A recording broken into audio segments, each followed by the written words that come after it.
अध्याय 11 आंतरिक मार्गदर्शन। प्रश्न 234। महाराज जी, अंतर में सद्गुरु द्वारा मार्गदर्शन के विषय में मेरा एक प्रश्न है। जब हम कोई निर्णय करना चाहते हैं अथवा किसी निर्णय पर पहुंच जाते हैं तो हम अंतर में सद्गुरु की आवाज को सुनने की कोशिश करते हैं, पर कई बार ये आवाज बहुत धीमी होती है। क्या हमें कोई फैसला करने से पहले सद्गुरु की आवाज को सुनने के लिए भरसक कोशिश करनी चाहिए या अपने विवेक और बुद्धि का अपनी योग्यता के अनुसार प्रयोग करना चाहिए? जब भी हमें किसी विषय में कोई निर्णय लेना हो तो हमें चाहिए कि संतमत के उपदेश और अपने सद्गुरु को याद रखें। भजन सुमिरन के द्वारा हमारी आत्मा भी इतनी उन्नत हो जाती है कि हम सही निर्णय कर पाते हैं। फिर भी कभी कभी गलत निर्णय हो सकते हैं, क्योंकि हमें अपने प्रारब्ध कर्मों का हिसाब भी देना पड़ता है। इसलिए हमें अपनी तरफ से पूरी कोशिश करनी चाहिए। प्रश्न 235। क्या हमें कोई निर्णय लेने से पहले सद्गुरु से मार्गदर्शन के लिए प्रार्थना करनी चाहिए या केवल अपनी तरफ से पूरी कोशिश ही करनी चाहिए? आप अपनी ओर से सही काम करें। सद्गुरु का मार्गदर्शन या आदेश आपको कैसे मिल सकता है? जब तक आप सद्गुरु के सामने जाकर उनसे बात नहीं करते और अपने अंतर में उनको अपनी समस्याएं नहीं बताते, तब तक आप उनसे सही सलाह कैसे प्राप्त कर सकते हैं? जब तक आप चेतना के उस स्तर तक नहीं पहुंचते जहां आप अपनी समस्याएं गुरु को बता सकें और उनका समाधान करा सकें, तब तक आपको खुद ही जितना हो सके सही फैसला करने की कोशिश करनी चाहिए। लेकिन अंतर में कुछ आवाजों को सुनकर कार्य करने में आप धोखा भी खा सकते हैं। प्रश्न 236। महाराज जी, क्या ये सही है कि सद्गुरु केवल अपनी आवाज से कभी सलाह नहीं देते, बल्कि वे अंतर में शिष्य के सामने आकर कोई बात समझाते हैं? मैं कह चुका हूं कि भजन सुमिरन करने से आपकी आत्मिक शक्ति इतनी बढ़ जाती है कि आप खुद ही अपने लिए सही फैसले कर सकते हैं। अंदर आने वाली आवाज से मदद नहीं मिलती, वो आवाज धोखा भी दे सकती है। आप अंदर सतगुरु को देखे बिना आवाज सुन सकते हैं, पर आप ये कैसे यकीन कर सकते हैं कि यह सतगुरु की आवाज है? हो सकता है कि ऐसी आवाज आपको शुरू में सही मार्गदर्शन दे और इससे आपको विश्वास हो जाए कि अंदर की आवाज जो कुछ कहती है वो ठीक है। ये विश्वास पैदा करने के बाद मन धोखा दे सकता है। एक दो समस्याएं तो मन सही ढंग से सुलझा देगा और सही सलाह भी देगा, पर आपका विश्वास जीतने के बाद ये आपको गुमराह भी कर सकता है। इसलिए जब तक अंतर में सद्गुरु का ज्योतिर्मय स्वरूप हमारे सामने ना हो और हमें विश्वास ना हो जाए कि ये हमारे सद्गुरु का ही स्वरूप है, और जब तक हम उस स्वरूप से बातचीत ना कर सकें, तब तक हमें अंतर की आवाजों की ओर कोई ध्यान नहीं देना चाहिए। जब ज्योतिर्मय स्वरूप सामने हो तभी हम आवाजों पर भरोसा कर सकते हैं, नहीं तो उन आवाजों, क्षणिक झलकों अथवा दृश्यों पर भरोसा नहीं किया जा सकता। इसका ये मतलब हो सकता है या वो हो सकता है, हम इसकी परख नहीं कर सकते। बेहतर यही है आप खुद ही सोच समझकर अपना फैसला करने की कोशिश करें। प्रश्न 237। क्या सुमिरन इसलिए नहीं किया जाता कि हमें यह जानने में मदद मिले कि आवाजें तथा दृश्य सही हैं या नहीं? सुमिरन करते हुए कोई भी शक्ल या दृश्य आपके सामने रह सकते हैं, क्योंकि संभव है आपके सुमिरन में पूरी एकाग्रता ना हो। सुमिरन केवल मशीन की तरह ही चल रहा हो, एकाग्रता के साथ नहीं। जब तक सतगुरु का नूरी स्वरूप दिखाई ना दे और जब तक आपको यह विश्वास ना हो जाए कि वो आपके अपने गुरु का ही स्वरूप है, तब तक इन दृश्यों पर भरोसा नहीं करना चाहिए। उसके बाद ही आप उनके सामने अपनी समस्याएं रख सकते हैं और उनका फैसला सुन सकते हैं। वो फैसला एकदम सही होगा, वरना गलती हो सकती है। मैं हमेशा यही सोचता था कि सुमिरन ही हमारे लिए पूरी गारंटी है। हां, सुमिरन द्वारा ही हमें यह पता लग सकता है कि जो स्वरूप हम देख रहे हैं वो सतगुरु का ही नूरी स्वरूप है या नहीं। सुमिरन इस बात की पूरी गारंटी है। तब क्या यह आवाजों पर लागू नहीं होता? जब तक कोई स्वरूप आपके सामने ना हो, तब तक आपको उसकी आवाज की ओर ध्यान नहीं देना चाहिए। आपको नाम देने के समय यह नहीं कहा गया था कि सुमिरन के द्वारा आवाजों की भी परख की जा सकती है। आपको केवल गुरु के स्वरूप की सुमिरन द्वारा पहचान करनी है, न कि आवाजों की। सतगुरु कभी भी अपना चेहरा छिपाकर आपसे बात नहीं करते। जब भी उन्हें कुछ कहना होता है, वे सामने आते हैं। उनका आपके सामने आना जरूरी है, क्योंकि तभी आप विश्वास कर सकेंगे कि वे आपके ही सतगुरु हैं। आवाजें धोखा दे सकती हैं।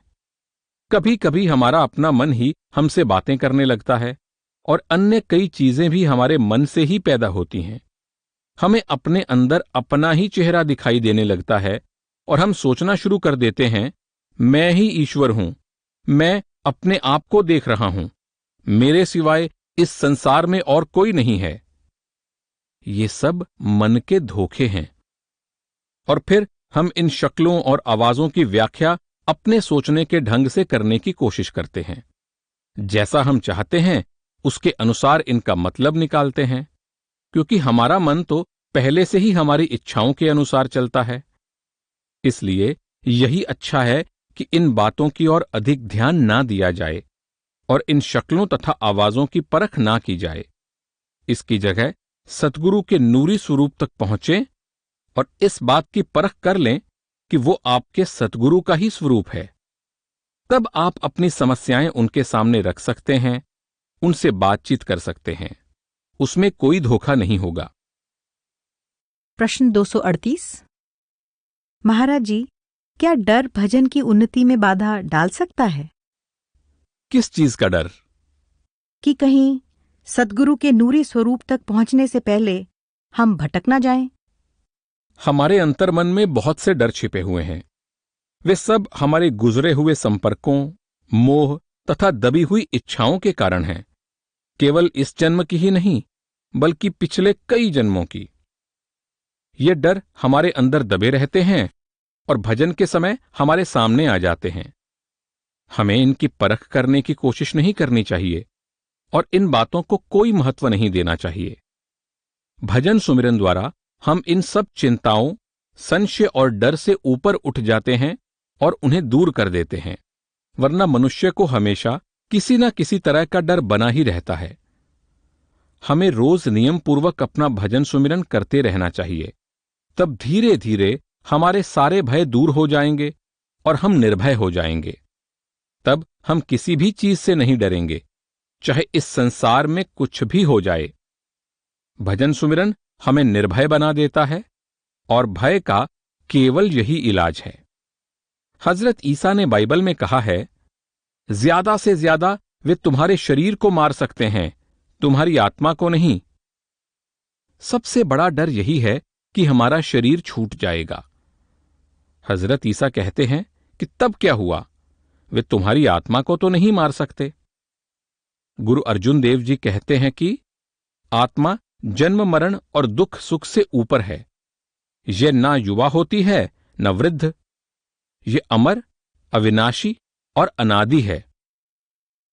ना ए बूढ़ा ना ए बाला, ना इस दुख नहीं जम जाला, ना ए बिनसै ना ए जाए, आद जुगादि रहया समाए। हमें अपने शरीर से अधिक अपनी आत्मा की चिंता होनी चाहिए। हमें अपनी आत्मा की उन्नति की ओर अधिक ध्यान देना चाहिए, भय की ओर नहीं। प्रश्न 239। अगर हमें कोई स्वरूप दिखाई दे, चाहे वह सद्गुरु का हो या काल का, और हमें प्यार के बदले डर लगे, तो इसका क्या मतलब होगा? आपका मतलब है कि आपको गुरु का स्वरूप दिखाई दे और डर लगे। किस चीज का डर? जिसको आप प्यार करते हैं, क्या उसका चेहरा देखकर आप डरते हैं? अगर आप उसकी तरफ देखने में डरते हैं, तो आप उससे प्यार नहीं करते। अगर प्यार हो तो डरने का सवाल ही पैदा नहीं होता। आपको खुशी होती है उसे देखकर।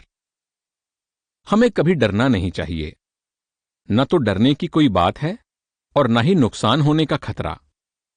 ये हमारा मन ही है जो हमारे अंदर ऐसी भावनाएं पैदा करता है।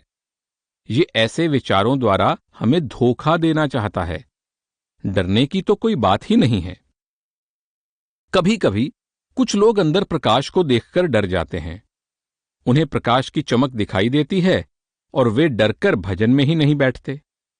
तो फिर वे अपना समय भजन में क्यों लगा रहे हैं? क्यों भजन सिमरन करते हैं अगर प्रकाश ही देखना नहीं चाहते? ये मन की कमजोरी है। ये कोई बहुत बड़ा दोष नहीं है। धीरे धीरे आप इस पर विजय प्राप्त कर लेंगे। कुछ लोगों को डर जरूर लगता है। उनके पिछले संस्कार ऐसे होते हैं कि उनके अंतर मन में कुछ बातें दबी रहती हैं जो कभी कभी सामने आ जाती हैं और उन्हें इन रूहानी चीजों से डर लगने लगता है। उनके मन में अपराध की भावना होती है या उनके मन पर कुछ बोझ होता है। वे बाहर भी सतगुरु के सामने आने से डरते हैं और वही भावना अंतर में भी उनके साथ रहती है। चाहे हमारे मन में कितनी ही दोष की भावना क्यों न हो, हमें बाहर भी सतगुरु से डरना नहीं चाहिए। तब अंदर भी यह डर की भावना नहीं आएगी। प्रश्न 240। मैंने सुना है कि सद्गुरु के नूरी स्वरूप तक पहुंचने से पहले हमें चांद सितारों को पार करना पड़ता है। तो क्या ऐसी अनजानी राहों पर से गुजरते हुए किसी को डर नहीं लग सकता? हां, यह ठीक है। मेरा मतलब है कि जब तक हम सद्गुरु के नूरी स्वरूप तक नहीं पहुंचते, तब तक वहां हमारे साथ कोई नहीं होता। ऐसी हालत में जब डर लग रहा हो, तो क्या ये डर शब्द द्वारा खींचे जाने में बाधा नहीं डालता? जब भी सत्संगी भजन के लिए बैठता है, तब वो कभी अकेला नहीं होता। वो अकेला नहीं है और अंदर उसे कभी भटकने नहीं दिया जाता। उसके सिर पर गुरु की दया का हाथ हमेशा होता है। सत्संगी के भटक जाने का कोई खतरा नहीं है। इसलिए शिष्य को इस बारे में कभी कोई डर नहीं होना चाहिए।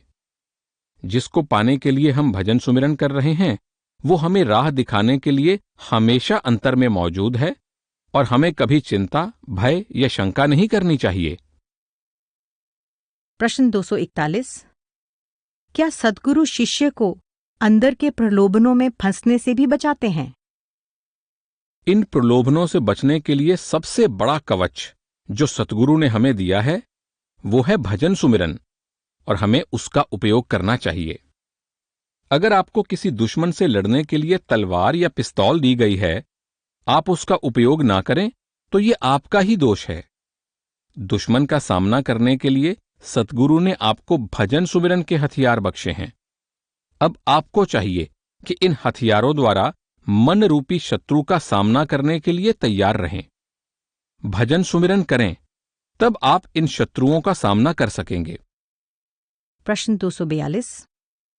क्या काल की कोई ऐसी भी शक्ति है जो 5 नाम का सुमिरन करने पे भी खड़ी रह सकती है?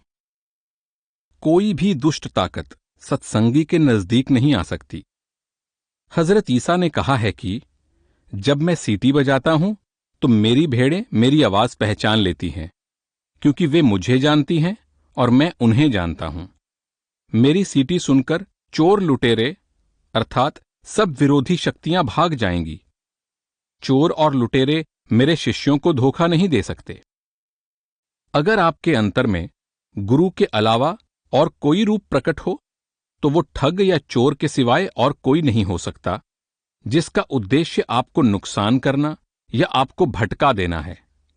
अगर आप सुमिरन कर रहे हैं और शब्द के साथ जुड़े हुए हैं, तो कोई चोर या डाकू आपके पास नहीं आएगा, चाहे आप अंतर में सतगुरु की मौजूदगी महसूस करते हों या नहीं, उसको देख पाते हों या नहीं, वो अंदर हमेशा आपके साथ है। उसकी रहमत का हाथ हमेशा सत्संगी के सिर पर रहता है। कोई भी आपको नुकसान नहीं पहुंचा सकता, कोई गुमराह नहीं कर सकता। प्रश्न 243। महाराज जी, कुछ लोगों को भूत प्रेत क्यों तंग करते हैं? बहन जी, इसका कारण है कि पिछले जन्मों में उनके उन आत्माओं के साथ संबंध होते हैं। उनके अंदर इन आत्माओं के प्रति मोह दबा रहता है और कई बार लोग उनसे सचमुच डर जाते हैं। इसके बहुत से कारण हो सकते हैं। हमारे अवचेतन मन में दबी कोई चीज सामने आ सकती है। मन इन चीजों को बाहर लाकर आपके सामने खड़ा करना शुरू कर देता है। यह भी हो सकता है कि कुछ ताकतें आपको गुमराह करने की कोशिश कर रही हों। भजन कीजिए, तब वे प्रेतात्माएं आपको तंग नहीं करेंगी। भजन सुमिरन के पास कोई दुरात्मा नहीं आ सकती। अगर आप भजन करेंगी तो आप पर उनका कोई असर नहीं होगा और आपको उनका ख्याल तक न रहेगा। वैसे भी ये आपको कोई हानि नहीं पहुंचा सकती। प्रश्न 244।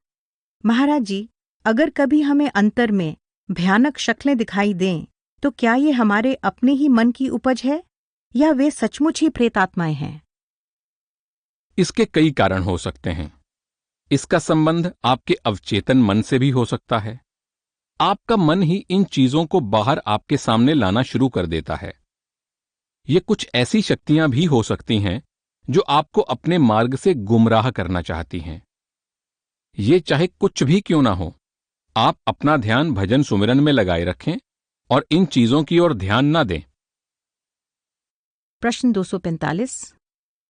मैंने ये भी सुना है कि कभी-कभी किसी खास व्यक्ति की शक्ल सामने आ जाती है और जब तक उस व्यक्ति के साथ हमारे कर्मों का हिसाब समाप्त नहीं होता, वह नहीं जाती।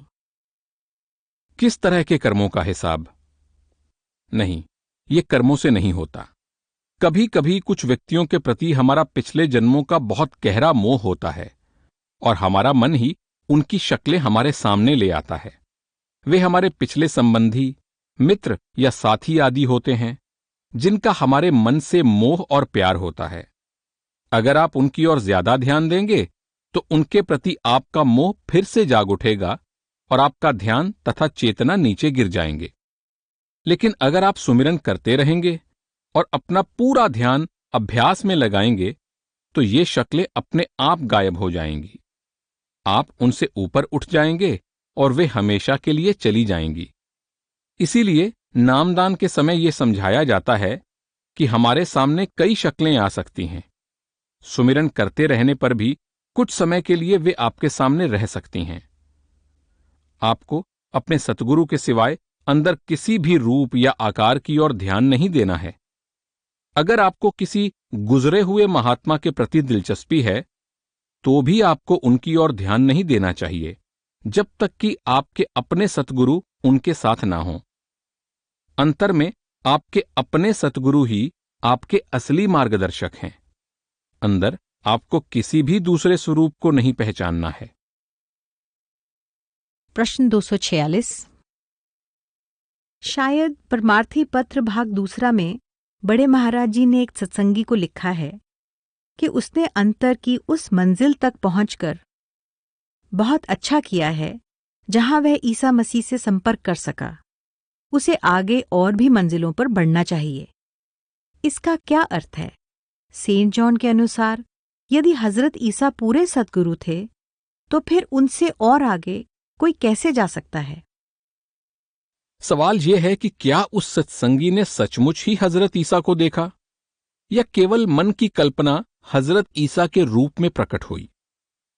सतगुरु रूहानी मार्ग पर शिष्य को निरुत्साहित नहीं करते।